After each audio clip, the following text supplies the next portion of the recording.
the school and the town of Nalerigu. The brutal attack has sent shockwaves through the community and raised urgent concerns about student safety and regional security.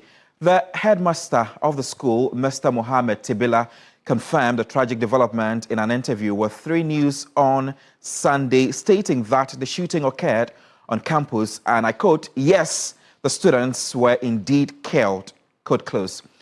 And the victims' identities have not yet been disclosed as authorities work to notify their families. The bodies have been taken into police custody for forensic teams, combing through the issue to know exactly what happened at the crime scene.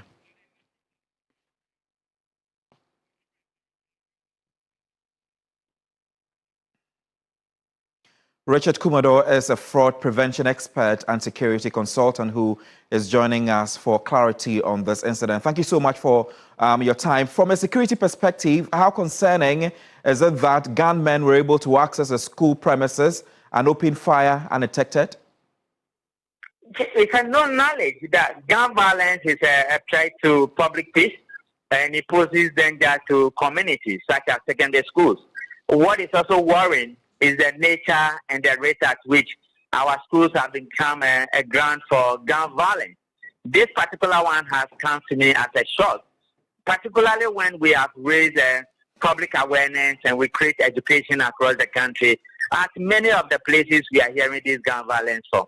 I think what we needed to do is the school authorities would need to start strategizing how security and safety conditions at the various secondary schools across the Ghana will be integrated into whatever programs they have for the year, so that some of these activities can be realized and identified and curtailed before it creates major havoc for it.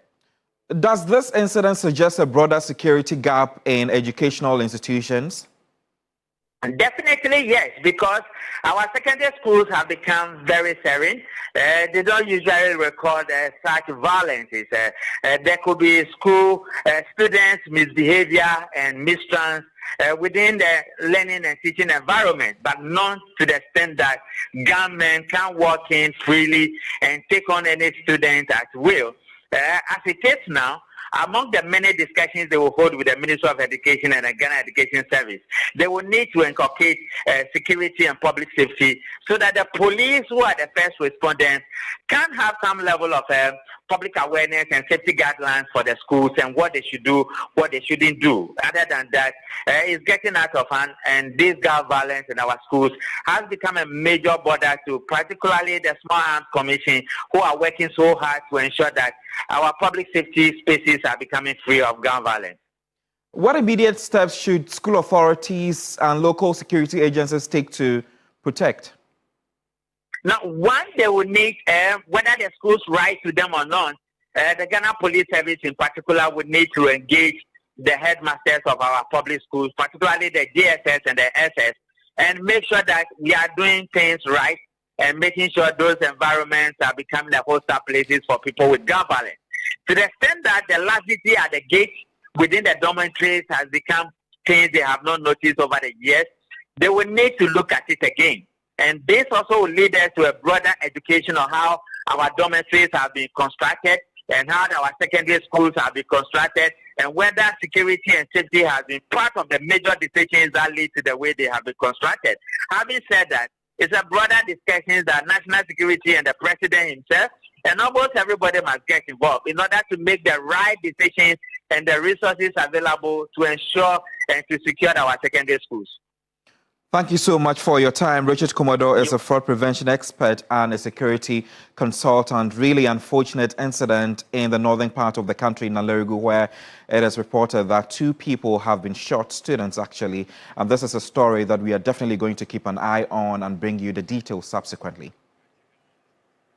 Absolutely. Let's do some health now. And one person has died from Mpox outbreak in Ghana. A release from the Ghana Health Service noted that confirmed 23 new mpox cases have been recorded as of July 22, raising the national total to 257 since the outbreak began. While mpox, a viral disease similar to smallpox but clinically less severe, continues to spread primarily through close contact with infected individuals. Health authorities have reiterated calls for strict adherence to safety protocols to prevent further transmission. A statement from the Ghana Health Service urged the public to remain vigilant and take preventive measures seriously. The GHS also urged the public to report any symptoms early and avoid physical contact with individuals showing signs of the disease.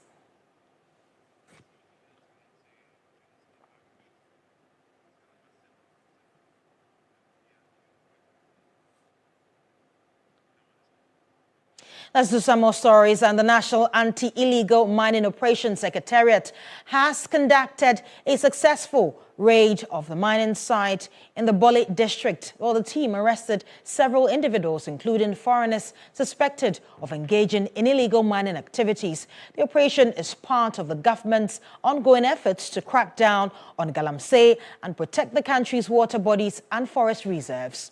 While the operation resulted in the seizure of various mining equipment, including excavators and pump-action guns, government has reiterated its commitment to combating illegal mining, with the Ghana Armed Forces and the Ghana Police Service stepping up operations in various command centers.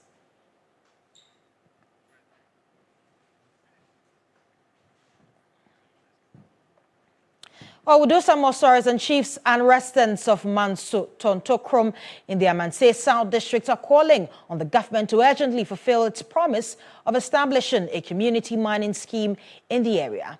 They believe this will resolve years of tension between the community and Asanko mines, accused of encroaching on the disputed lands.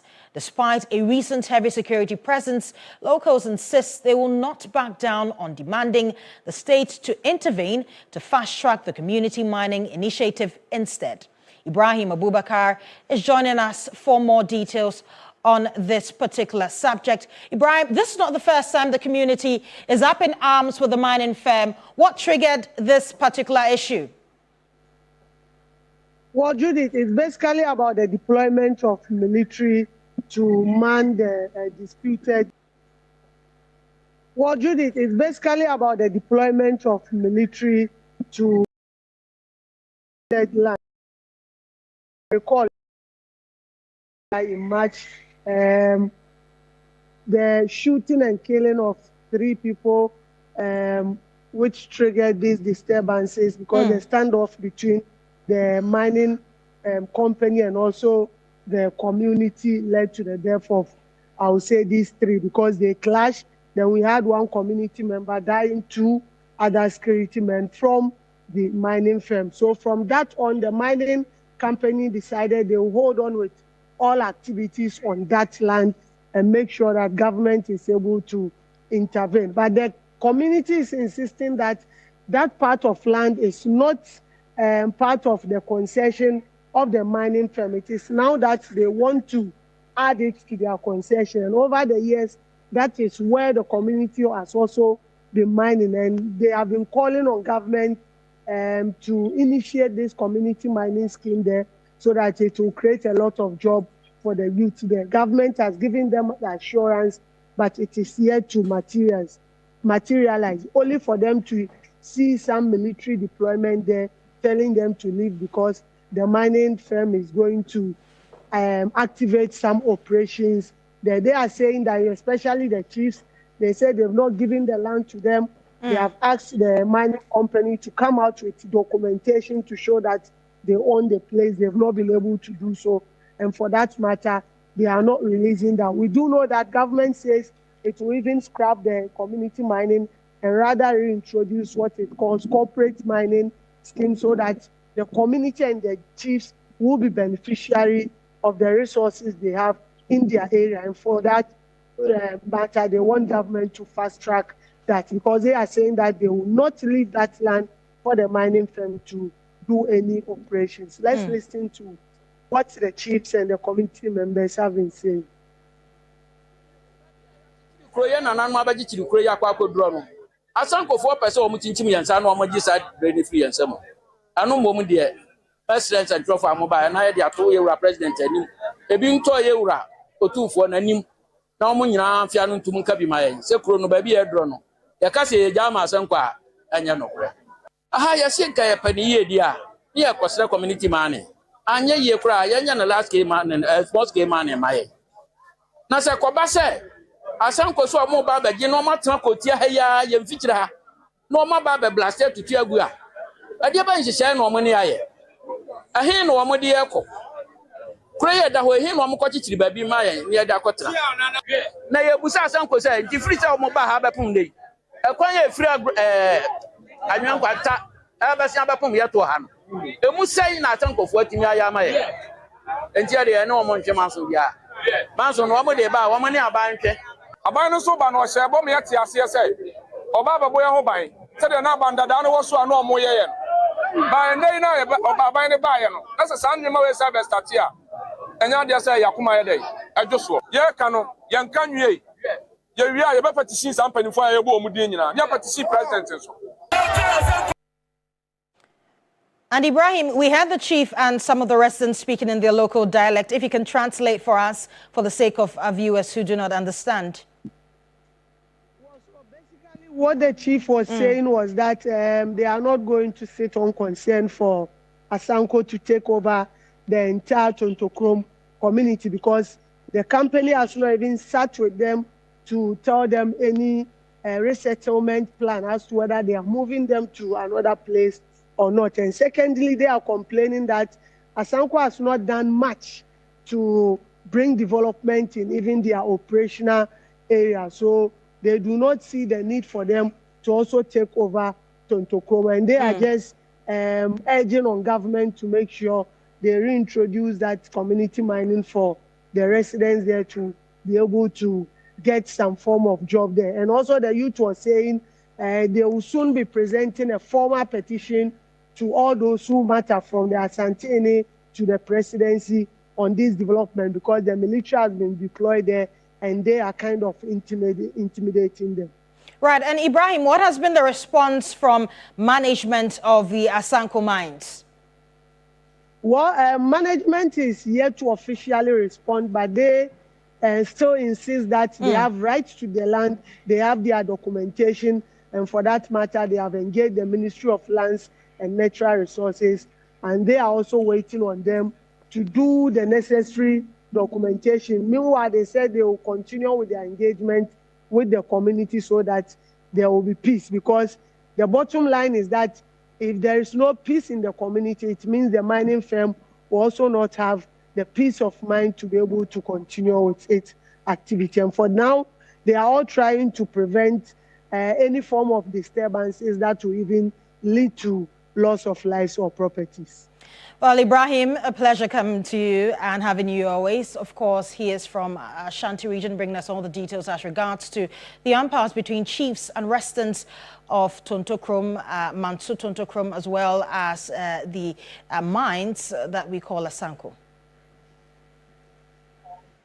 Let's do more stories. Civil society group Election Watch Ghana has raised concerns about security during elections in Ghana, with particular reference to the recent violence that characterized the Ablikuma North rerun and Ayaso West Wagan by-election in 2019. The group is therefore calling for enhanced security measures before, during and after the Akatia by-elections to forestall any trouble.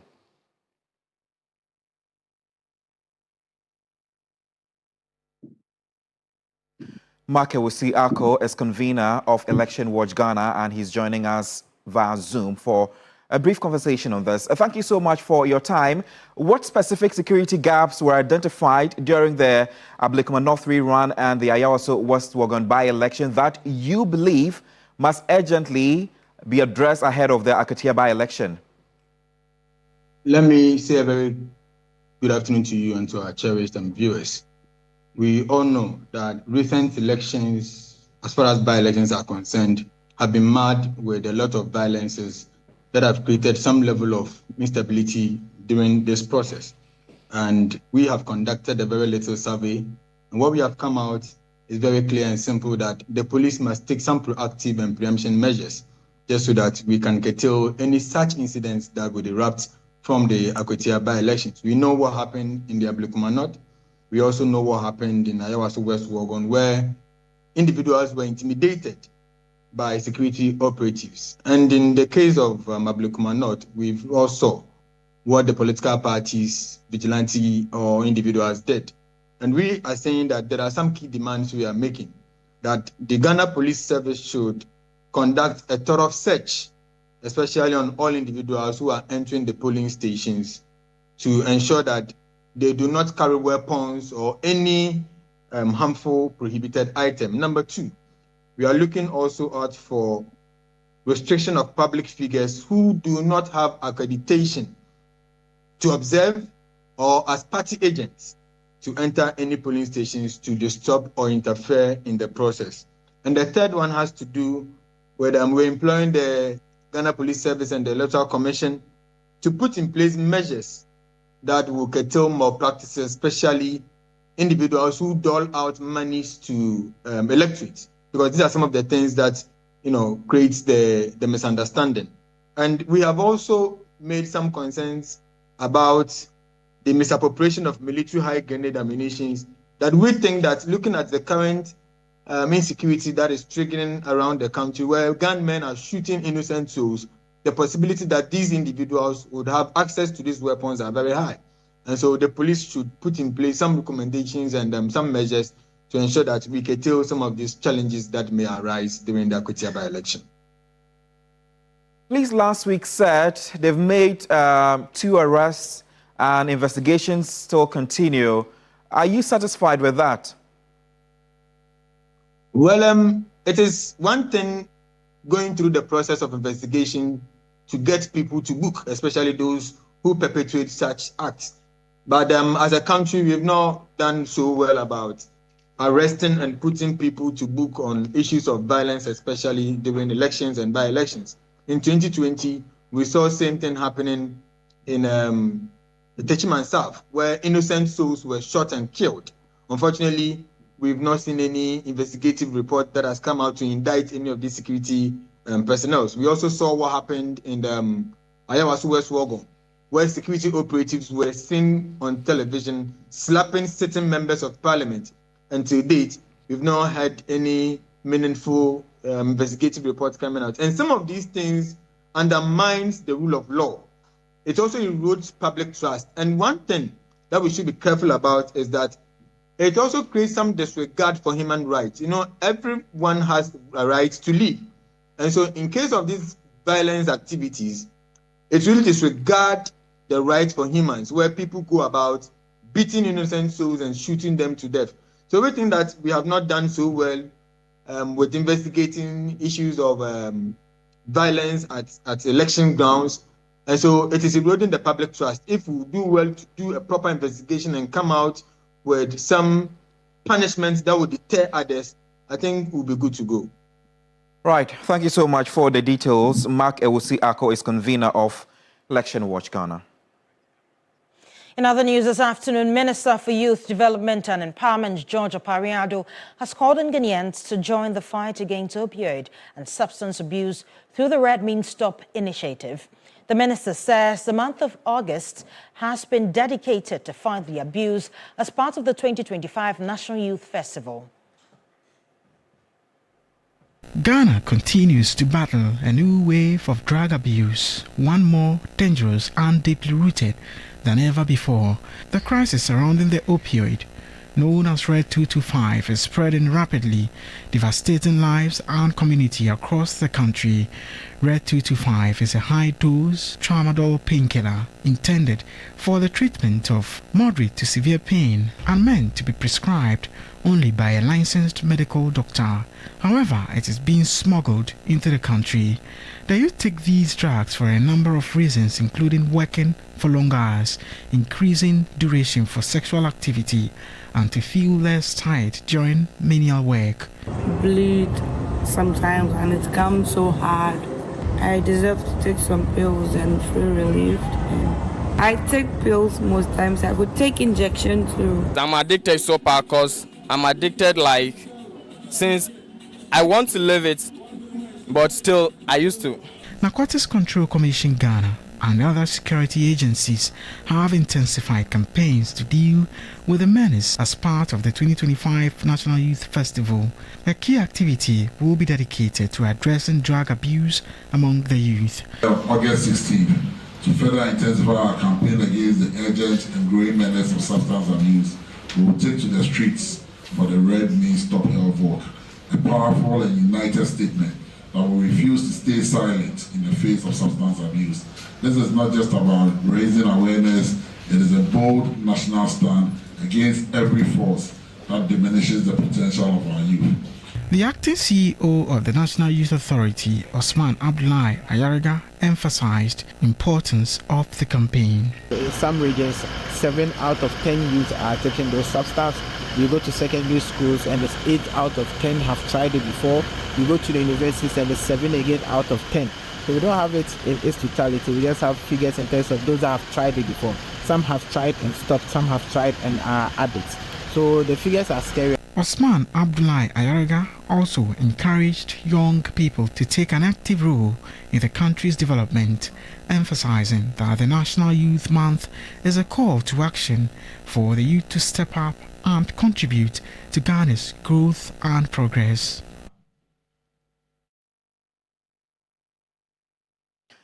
Let's do more stories. The Ministry of the Interior, acting on the advice of the Upper East Regional Security Council, has announced the review of curfew hours for the Boko municipality and its surrounding communities.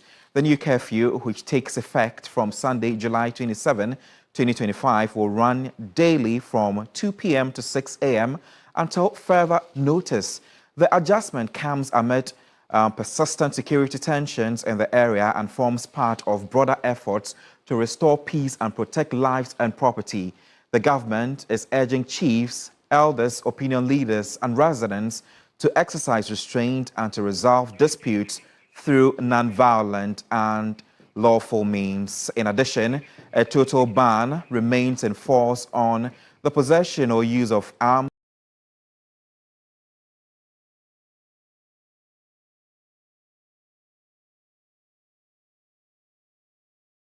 ammunition, offensive weapons in the municipality. Security agencies have been directed to strictly enforce the order, with anyone found in violation facing arrest and prosecution.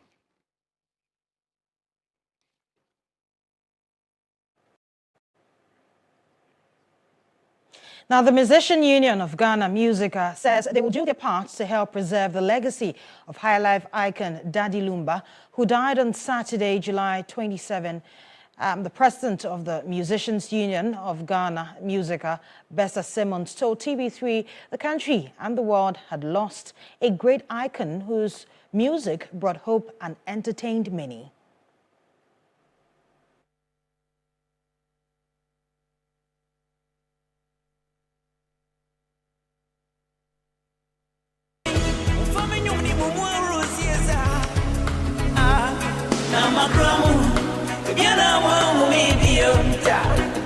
A press release issued by his lawyers confirmed the heartbreaking news. It stated that he passed away in the early hours of July 26. The statement, signed by Fatih Ali Yala, counsel for the Fosu family, noted that details of funeral arrangement will be shared in the coming days. The news hit Ghanaians hard. The passing of one of Ghana's most beloved music legends, Daddy Lumba. Legendary highlife musician and president of the Musicians Union of Ghana, Musica, Bessa Simons, told TV3 that Ghana has lost a true icon. We have lost a great, one of the greatest musicians that ever, lived. So far as Ghana is concerned, Lumba is one of those unique, authentic musicians who created their own style. Their own way of, their creativity was beyond copying somebody. Right. And he came out at a time where high life was different. Burger high life was coming in, and he came with something different. He assured the public that Musica will do its best to preserve his legacy. As we speak now, we are working on a music museum that we want to add a Hall of Fame to it. It's in the early stages, and we know that once we get that on the way,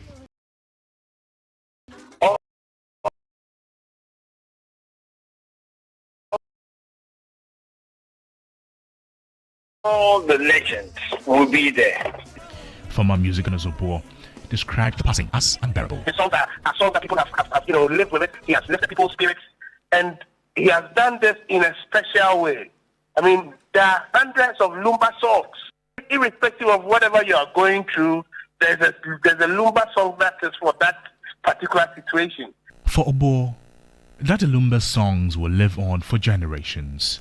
Entertainment pundit Vida Aduchimwa Boateng believes that Lumba deserves a state burial. And it's so sad that 60 for me is quite cut short and it's very sad. I mean, I feel with this, he deserves a state burial. Being one person that has, projected the Ghanaian culture through music, consistently using the Lakan language in his music, and it resonated with a lot of people. She also expressed concern about the lack of proper documentation of Ghana's music history.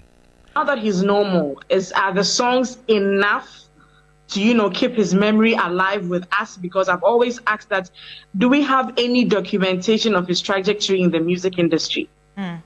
Is there any written document? Are there videos? Are there anything that we could, relate to now? Because it's very, very, very practical. It's very much needed this moment if we want to tell the high life story.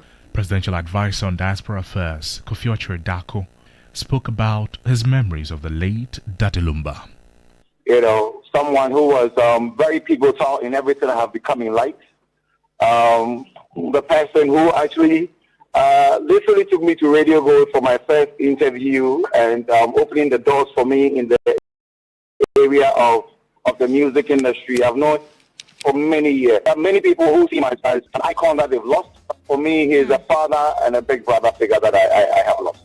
KOD added his voice for a state funeral for the late legend.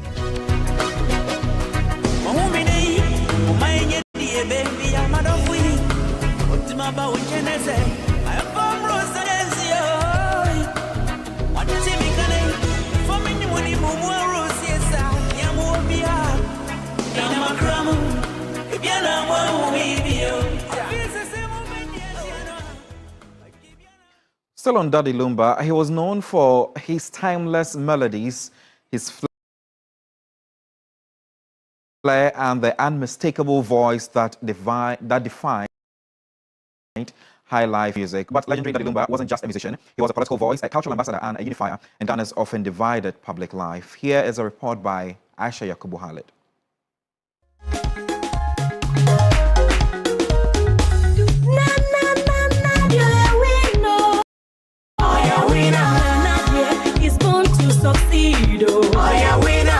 It was 2008.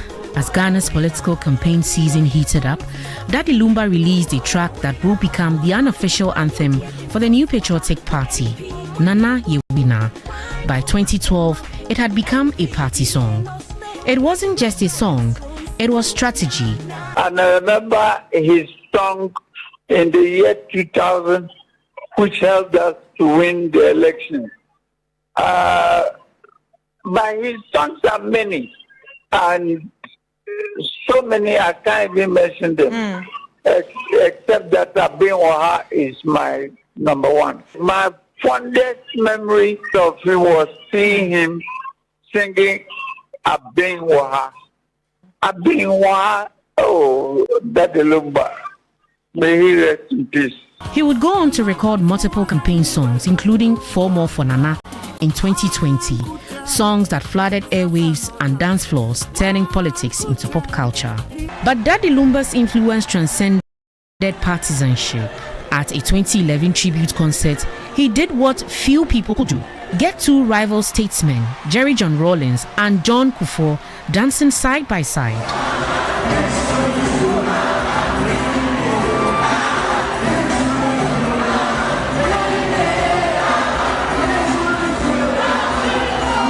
In his latest later years, Lumba moved into civic engagement. His radio station, DLF, partnered with the Ghana Police Service to promote public service and national peace. He was also appointed a tourism ambassador in 2017, using his fame to spotlight Ghana on the global map. In a country where politics often divides, Daddy Lumba used music to connect. He may be gone, but his voice, both melodic and political, will echo for generations.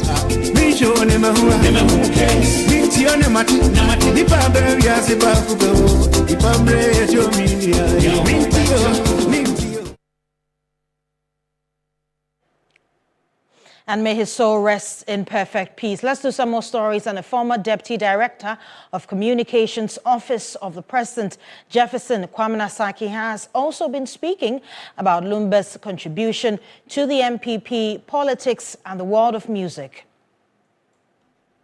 Done so in enormous ways. And for me, I would say that he's the pioneer of Ghanaian political campaign music.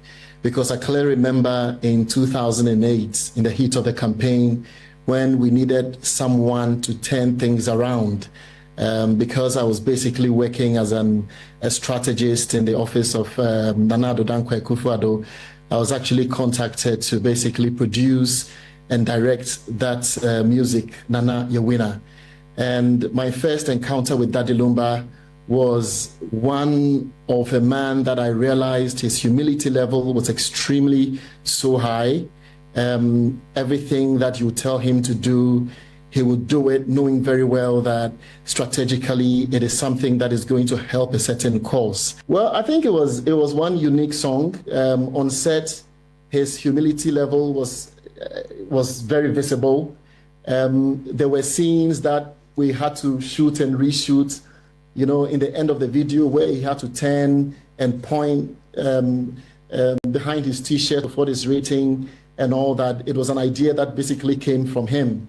Daddy Lumba is someone who, you know, gives his all if he wants to do something. You know, he just make sure that he'll give his all to it.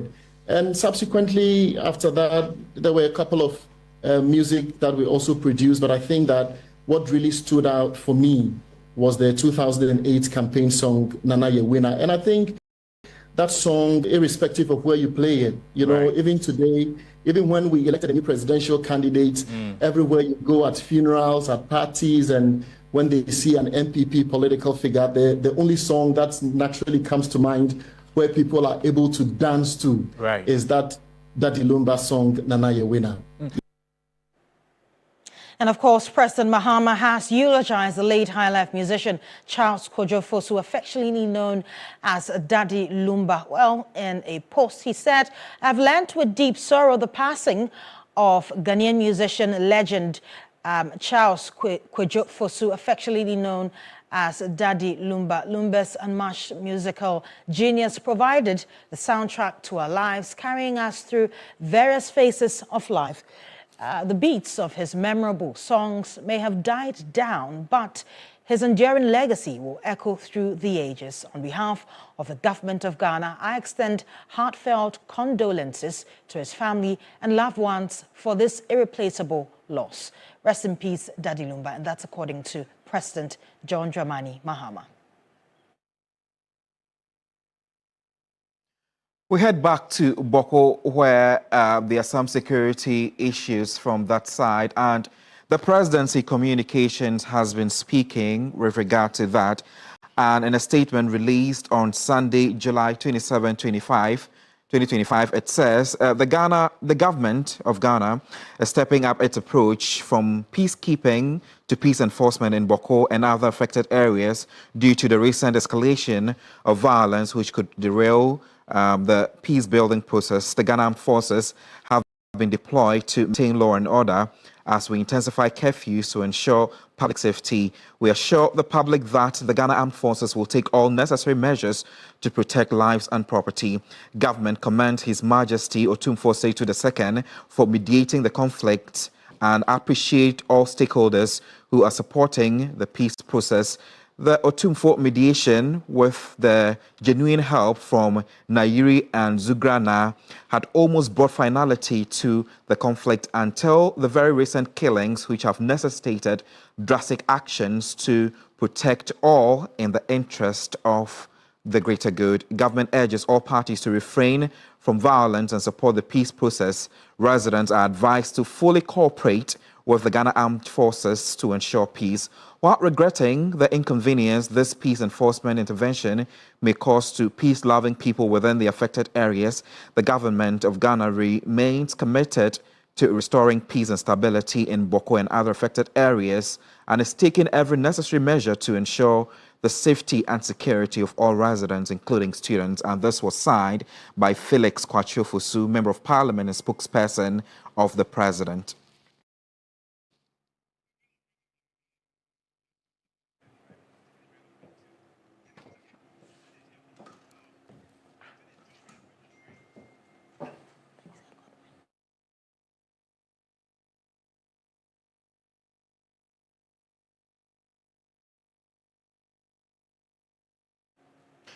Right, really scary issues happening in Boko, but I am sure that our correspondents definitely have their lenses covered towards the area to bring us up to speed, as to whether or not if these people are going to adhere to the 2 p.m. curfew to 6 a.m. because we know that when it comes to Boko and its related issues, people usually around that side tend not to comply. But we have been told that security has been deployed to the area, which I am sure that will bring about discipline there. But we are going for a quick break. We'll be back shortly. This is Weekend Central.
From the Takoradi Market Circle. From the heart of the Upper West Regional Capital. From the heart of the Ashanti Kingdom. Reporting from Sinyane.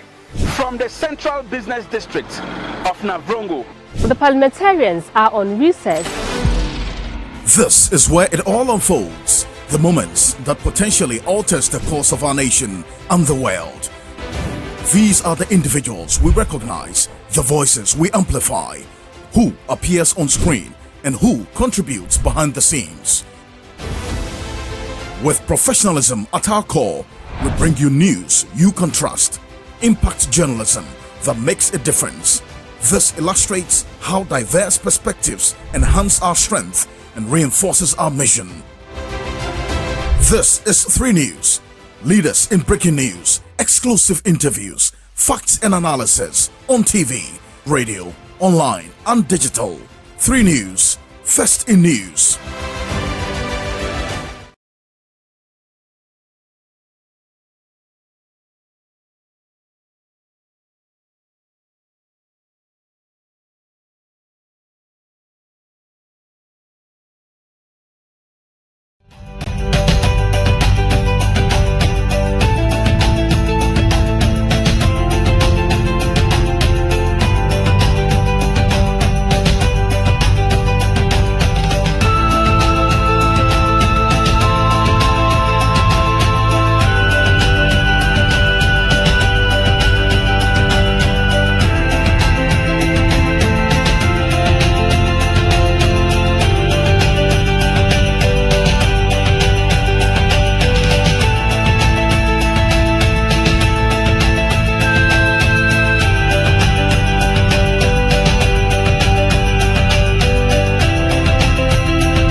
Welcome once again. Let's go to the Sola-Tuna Kalba district in the Savannah region because healthcare givers at the Holy Family Catholic Polyclinic at Kumasa are lamenting about the impact of incessant power outages and low voltage on healthcare services. According to them, despite having modern medical equipment, the polyclinic is unable to render most laboratory and other critical services due to the situation and have had to resort to referring patients to WA, which puts extra burden on the patients. Christopher Marco reports. The Holy Family Catholic Polyclinic is the only biggest health facility and referral center for several communities in the eastern part of the Sola-Tuna Kalba district. Dozens of residents with different medical conditions visit the polyclinic on daily basis to seek healthcare services. However, healthcare providers are often unable to provide some critical services that require the use of medical equipment such as X-ray machine, centrifuges, incubators, analyzers, and other specialized medical devices due to unstable power.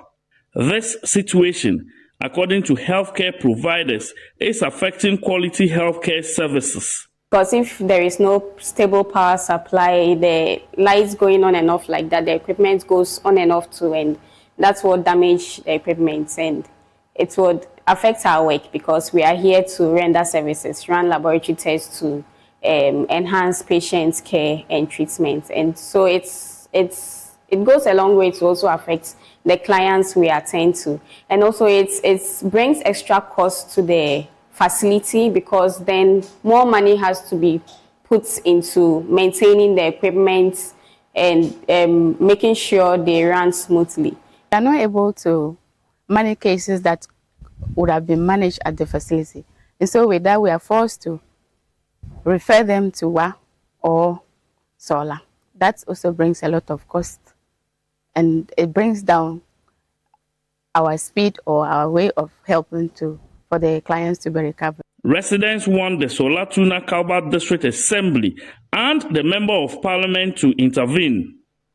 District Chief Executive for Solatuna Kalba, Saka Sinkina, is worried about the damages caused by the power fluctuations on the medical equipment. All of our communities, the Catholic Church have been able to put up a very big polyclinic with modern facilities to deliver health care, but the electrification project there is very bad. As a result, people have to travel to the Upper West region. So most of them come here, write letters to us, asking us to urge the government to connect their communities to the national grid, which we are seriously working on. The Holy Family Polyclinic here in Kurumasa relies heavily on this plant for its power needs because of the intermittent power fluctuations experienced by the people around this enclave. According to hospital authorities, they spend thousands of Ghana cedis buying fuel to fuel this generator. For them, government must come in to ensure that the power situation is fixed. Christopher Mwako, TV3 News, Kurumasa, Sola Tuna Kalba District.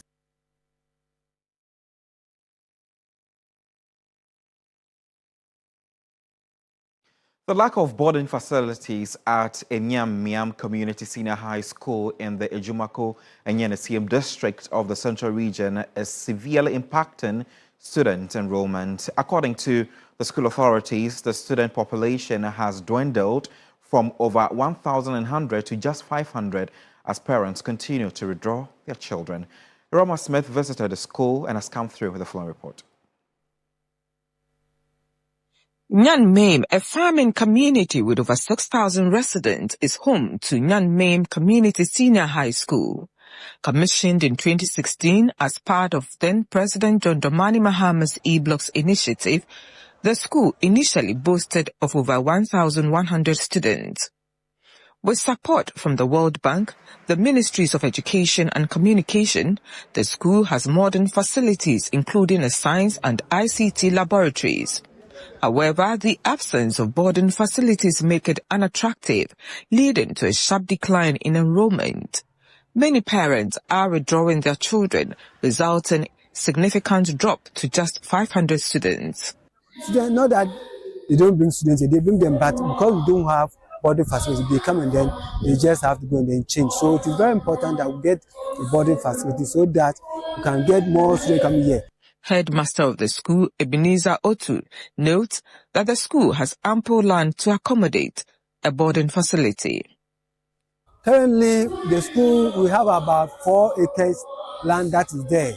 That's there that we can use it to have this boarding facility and even staff bungalows as well. So any philanthropist or donor that want to get that, like World Bank has done, they can come and to our aid and come and help us. Especially even the World Bank themselves, they can as well come and help.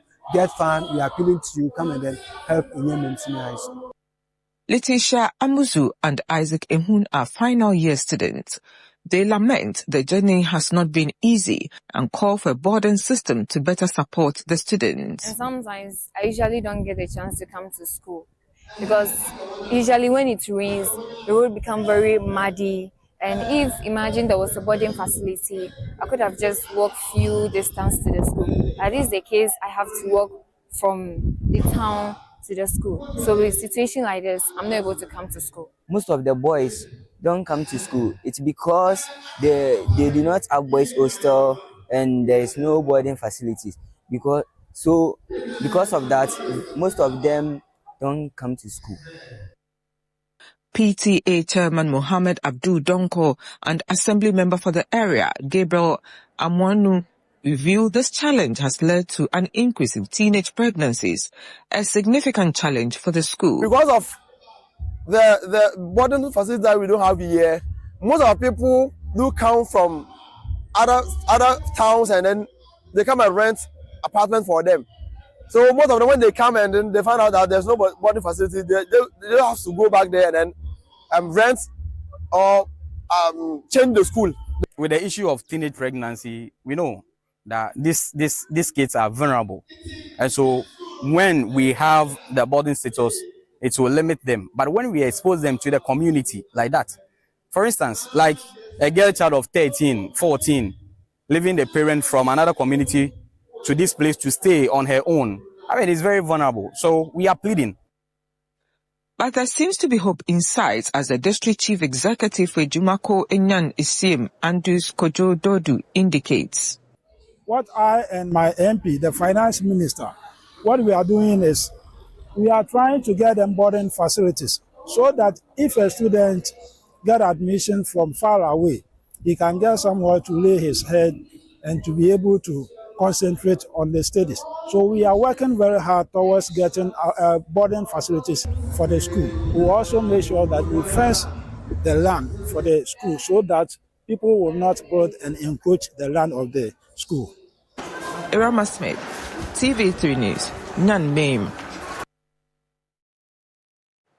Now, residents of Subinso, a suburb of Winchinchira, are calling on government to fix their road networks to improve the agricultural and economic activities of the area. Residents decry how the terrible nature of their road network is affecting their livelihoods and productivity. A report by Belinda Tete. Subinso, a suburb of Winchinchira, is a predominant farming community in the Bono East region. The community, known for producing chunk of Ghana's cocoa, cashew and yam, is terribly lagging behind in infrastructure, especially the bad nature of the road, which is affecting the economic activities of the area. The road is terrible. When it rains, we are not able to go to the market.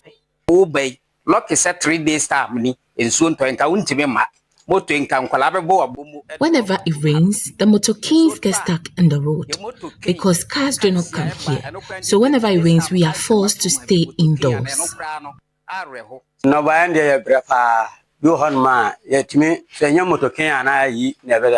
Because of the nature of the road, it's only tractors that are able to carry our goods to the market for us. Sometimes we'll harvest the goods and it will stay in the farm and rot. Or sometimes when we are lucky, we get a key to come and look for us. And even with that, most of the times it gets stuck on the road, especially when it rains. Stephen Erabata, who is a teacher, has equally expressed displeasure with how the terrible nature of the road is affecting the effectiveness of teaching and learning. When it rains, the kids are not able to come to school. And even with us, the teachers, whenever it rains, how to get to the school is a challenge because the roads are very slippery. Because of this, whenever it rains, we close for the kids to go home because the rain is very terrible and dangerous when it rains. During raining season, we don't follow the GES calendar. We close whenever it's about to rain because if we stay and it rains, the kids can go home.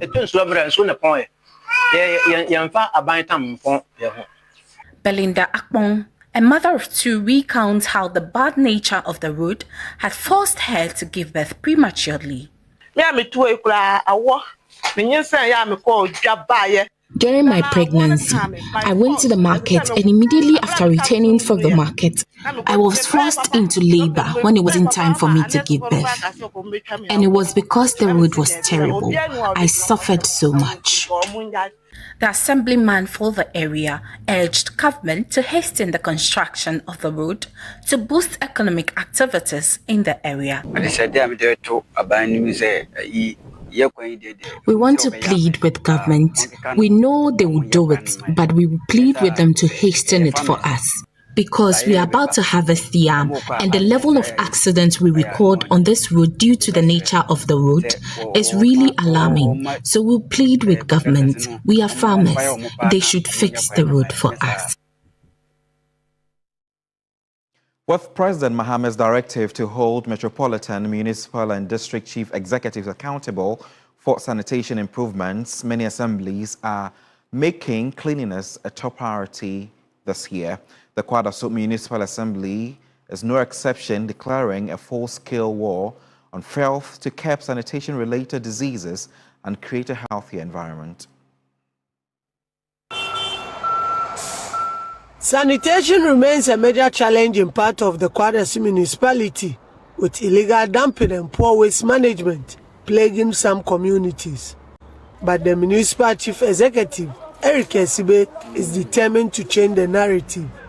His administration has vowed to prioritize sanitation this year, starting with a crackdown on illegal dumping sites, including the area beneath the Sofoline interchange, which is slowly turning into an unauthorized landfill due to the overgrown bushes. Sanitation is one of the prioritized areas that I want to cover. What we find here has been at the blind side of the assembly. In fact, we were thinking that the contractor is still working here. So such, how do I put it, dirt or filth won't be at this place. The assembly warns it will take strict action against offenders. After everything is taken care of, we'll make sure that some people will be here and then take care of the area so that whoever wants to dump the refuse here, we will make sure that we arrest the person and then he or she will face the law. The municipal assembly says it will ensure no community is left behind. Residents are, however, being urged to cooperate with the assembly by using approved waste disposal methods as the sanitation campaign intensifies. You know what, I was just wondering, the military being deployed to Boko, it's high time they try to add journalists as well. I mean, someone like you would have been perfect to join the military to Boko. I think you would have been perfect. Are you not a journalist, Judith? We are all journalists. Absolutely. We're doing good work. So as the country continues to mourn a high-life legend, Daddy Lumba, yesterday I was at his humble abode, and it was just a moment of, you know, sorrowfulness, tears and sadness for quite a number of people, and we are just awaiting the family to let us know what they will proceed with as far as his funeral arrangements are concerned. So yes, we'll definitely be keeping an eye on that. And we respect their privacy as well, because they've asked for that in this period. We're hoping that their family, his wife, his children may be But which of his consoled. songs do you like most? Hey, how to mention it, eh? Oh, mention it. It's not good. All right, that's how we bring the bulletin to an end this afternoon. My name is Godwin Asidua. Pleasure that you've made us a part of your time.